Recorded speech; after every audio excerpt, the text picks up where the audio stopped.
यह बात 1990 की है। वंशिका उस दिन पहली पहली बार अपने नए हॉस्टल में रहने को आई थी।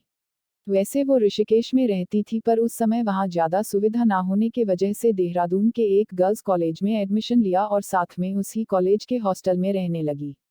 और वो जिस हॉस्टल में रहने आई थे, उस हॉस्टल के बच्चों का कहना था कि यहाँ कई सारे भूत रहते हैं, क्योंकि उनका जो यह हॉस्टल था वो एक कब्रिस्तान के ऊपर बना था। इस हॉस्टल को एक अंग्रेज ने बनवाया था। उसे वहाँ कहीं अच्छी जगह नहीं मिली थी, इसलिए उसने वहाँ के एक पुराने कब्रिस्तान के ऊपर ही कॉलेज और हॉस्टल बनवाया था। यह कॉलेज और हॉस्टल बस लड़कियों के लिए उस अंग्रेज ने बनवाया था, क्योंकि उस समय हमारे देश में लड़कियों को ज़्यादा शिक्षा नहीं मिलती थी। उस हॉस्टल में रह रहे बच्चों का यह भी कहना था कि इस हॉस्टल में कई सारी लड़कियों की मौत भी हो रखी हैं, और इसी वजह से इस हॉस्टल के कई सारे कमरे बंद पड़े थे। वंशिका उनकी बातों को ज़्यादा गंभीरता से नहीं लेती, क्योंकि उसे भूतों पर बिल्कुल भी विश्वास नहीं था। पहली ही रात वंशिका जब रात को सोने गई तो उसने अपने बालों को बांधा नहीं और अपने को ऐसे ही खुला छोड़ दिया। कहते हैं लड़कियों को कभी भी रात को अपने बाल खुले नहीं रखने चाहिए। वंशिका देखने में बड़ी ही सुंदर थी और उसके बड़े बड़े बाल उसकी उस सुंदरता को और बढ़ाते थे। वंशिका उस रात सो ही रही थी, तभी उसे ऐसा लगता है कि कोई उसके बालों पर अपना हाथ फेर रहा हो। वंशिका सोचती है उसकी मम्मी होंगी, इसलिए वंशिका बोलती है, अरे सोने दो ना मम्मी। इतना ही बोलता था तभी उसे एकदम से याद आता वो तो हॉस्टल में थी, तो कौन है जो उसके बालों में अपना हाथ फेर रहा है।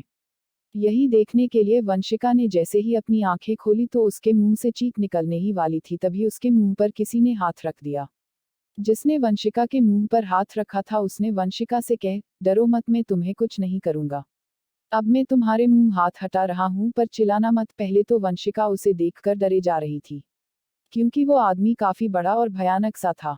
वंशिका फिर हिम्मत करते हुए उससे पूछती है, कौन हो तुम। वंशिका की बात का जवाब देते हुए वो आदमी बोलता है, मैं एक जिन हूँ, मैं यहीं से जा ही रहा था तभी मेरी नज़र तुम पर पड़ी और मैं तुम्हारे पास आ गया। पता नहीं जिन की बातें सुनकर या जिन की आंखों में देखकर वंशिका का डर भी खत्म हो गया था, और बातें करते करते दोनों में दोस्ती भी हो गई थी। कहीं ना कहीं वो जिन वंशिका को पसंद करने लगा था, इसलिए वो रोज रात आता और वंशिका के बालों के साथ खेलने लगता। उसके आते ही वंशिका भी जगकर बैठ जाती और पूरी रात बातें करते रहती। वो जिन रोज रात को आता तो था, पर वंशिका के अलावा किसी और को नहीं दिखता था, और वंशिका के साथ के रूममेट उसको पागल समझने लगे थे, क्योंकि वो सोचते थे कि वंशिका रात में अकेले अपने आप से ही बातें करती रहती हैं।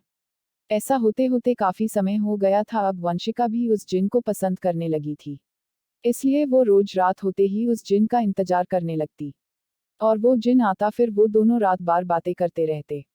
रोज रात को जगने के वजह से वंशिका सुबह सही समय पर उठ नहीं पाती थी और उसका कॉलेज भी रोज छूट जाता था।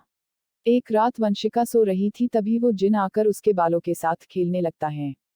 तभी वंशिका की एक रूममेट ने वंशिका के बालों को अपने आप हवा में उठते देख लिया, और उन सब ने अपना रूम चेंज कर लिया। अब सब हॉस्टल में वंशिका के साथ रहने में भी डरने लगे थे।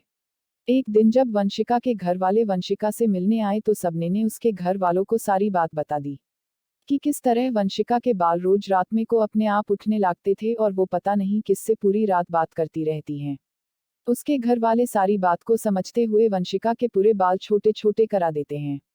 वंशिका तो अपने बालों को नहीं कटवाना चाहती थी, क्योंकि उसे पता था उस जिन को उसके बाल सबसे ज्यादा पसंद थे, इसलिए वो कटवाने से मना करे जा रही थी।